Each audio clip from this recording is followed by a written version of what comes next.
access granted.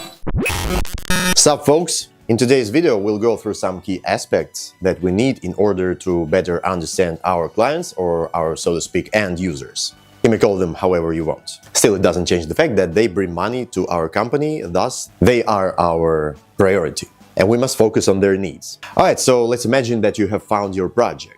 Now what? So I'd like to give you an example of, let's say, of an idea which quite possibly may be the real-world startup idea. It's never too late for startups, especially in this ever-changing world right now. So this also might be interesting for the people who are in search for some startup ideas in 2023 or 2024, maybe later in the IT sphere. It is never too late for that, believe me. Okay, so let's say we're making a centralized platform for household bills, which connects different service providers from one side and household owners, or let's say just regular taxpayers from another side. So this stuff, or this platform, is gonna bring these two sides together. And let's imagine that it's gonna be a web application where you can pay for electricity, water, heat, gas, garbage collection, all from the same place. And how do we monetize this stuff, right?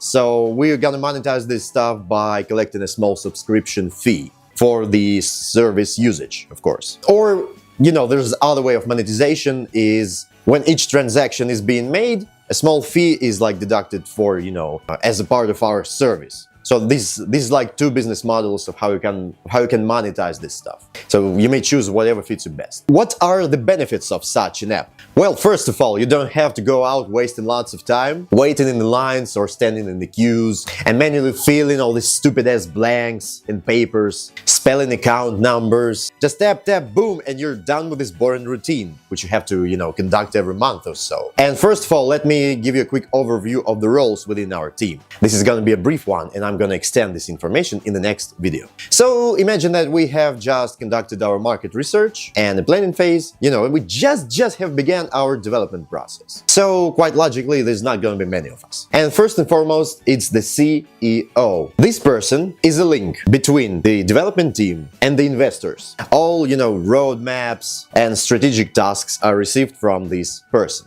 Basically, the word of this person is the word of your investors. Let me put it this way, it's the word of the stakeholders. So these people basically rule the ship and they select the course of where it's going to sail. They hold the stakes, which means that when we make money, they make money. And we make more money as a consequence. Remember, the law of universal energy exchange. So that's top priority, period. The next person on our ship and our team is the system architect. This fella sets the system foundation, just like, in construction, on a construction site, so to speak. At some point, his work is done and he just leaves. But a wise CEO will always keep in touch with this person because this system is basically his creation, his child. So the next coworker is probably the product manager or the PM. By the way, do not confuse the product managers with project managers. I'm going to tell you later in this series about the differences, the key difference between these two roles. So this person is responsible for product ins and outs. So that's well thought through from the client's perspective, of course. By the way, an experienced QA may switch to this role at times. The next we got a designer, creates digital mock-ups and stuff, visuals, beautiful art, usually a great guy or girl to talk to and shit. Yeah, artistic, creative, I love these guys. The next we got a couple of front-end or back-end developers. By the way, a teacher is gonna explain you right now what is front-end, what is back-end, and how they are different. So let's switch to the teacher.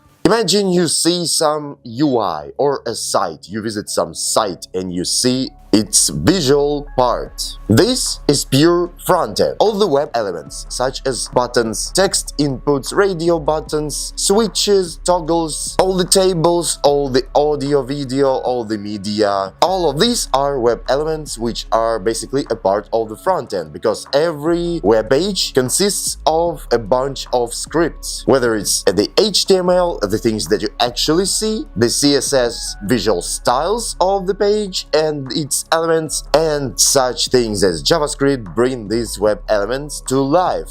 basically adding their own behavior and visual logic upon the interaction with these elements. So this is pure front-end. Initially, these mockups are created by the designers, and the logic and implementation is done by the front-end developers. Now, what is also done by front-end developers? When you enter some data to any given form on the web page, you're basically sending some information to the organization that you are interacting with. The front end actually grabs and gathers this data. So basically, forms consist of web elements which collect your data, and then they transfer this data via the API to the backend, usually in some kind of database. The API transfer is done via API request, and each API request has its own URL of where the information is going, which is a unique endpoint, which collects specific data and returns something so that user is aware of the consequences of his actions. So this data collection is front-end. Data transfer is also front-end because it's going from the client to the server. But how the server handles that information and what is being returned is a back-end thing. And back-end developers are responsible for server-side data handling and transfer, as well as transferring responses in according to requests from the server to the client. The client in this case is not the actual human, it is rather our user's device. Here you go. Okay, so we got front-end, back-end developers to ensure that our facade and receiving side of the software logic works like a charm. And these are the guys that you as a QA will be working with most of the time. Some technically gifted QAs may also switch to the developer. This is not a rare thing or something. But personally, I would not recommend that.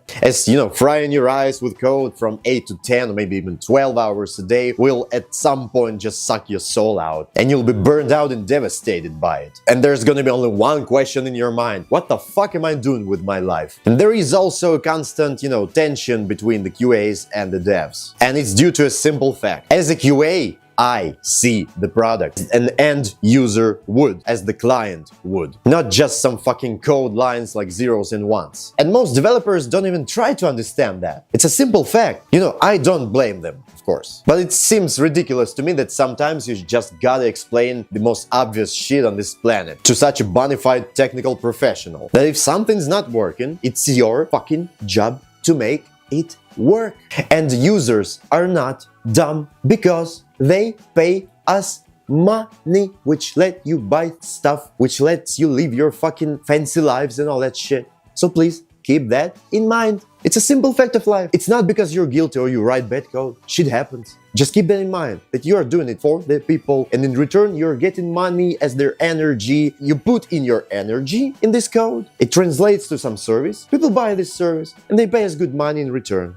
Alright? So keep that in mind. Be smart, for God's sake. But not all developers are like that. I've had honor and the privilege to work with, some of the best, I think, in the sphere. I've had several top teams that I couldn't even wish for a better team, I think. And I've had a chance to work and learn from those guys as well. So it's always an exchange of some knowledge and practices. With this being said, you gotta fit in the team, and team has to fit in your kind of expectations. Once again, it has to resonate on the personal level. If it doesn't resonate, there is no point of getting there. That's just my opinion throughout the years. I mean, not everyone is bad, of course. This video is not a rant. It's just a perspective, of seeing this sphere. My personal perspective. Okay, and then there's you as a QA, of course. You check the visuals, that looks and feels, and the technical sub-levels of your software are working like a Swiss Rolex. And you also automate repetitive shit if possible, of course. And if there is a demand for that within the team. Alright, back to our clients. Let's continue with this example where we are a startup, and imagine we're having a planning call. These are also called stand-ups or dailies. So basically it's a small call where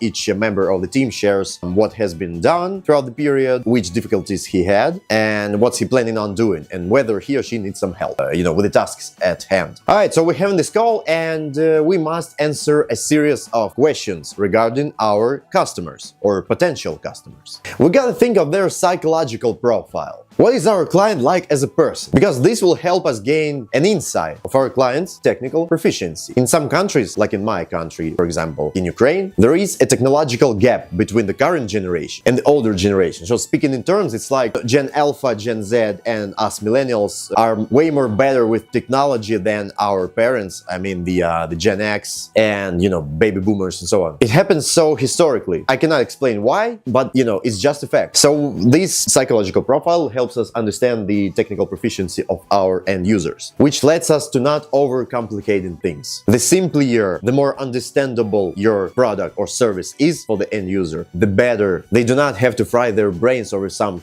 mega stylized or over-functionalized UI with multi-level of data collection and retrieval, so to speak. They don't want to know that stuff, so stop with it. The simpler, the more attractive product you make for your end user, the better it is for the end user. And the more chance that your client is gonna pay you money and purchase your subscription. That's always the goal. I mean, like, if you take a practical example, if our end user is a soccer mom, for example, then we're gonna need some, shiny and bright UI, let's say family-friendly colors, so that it's not black, red, or like purple at the same time. Some demonic bullshit, no. So it depends. But of course, if our end user is a cyber psycho, so to speak, then, everything changes. It's gonna be dark and creepy and with neon lights. Once we're done with the psychological profile and technical proficiency, or at least some estimated stuff, we have to answer the next question. What's our target users or target clients' age and geographical location? So to speak, the demography and geography. This will help us to collect usage data for top devices, operating systems, and browsers in the future. Because there is a vast majority of those. Some people are using legacy, some people are using like modern stuff, and we need to collect the data of the top 5 or top 10 devices and OSs in these combinations. If we're a startup, we just won't have any resources to cover,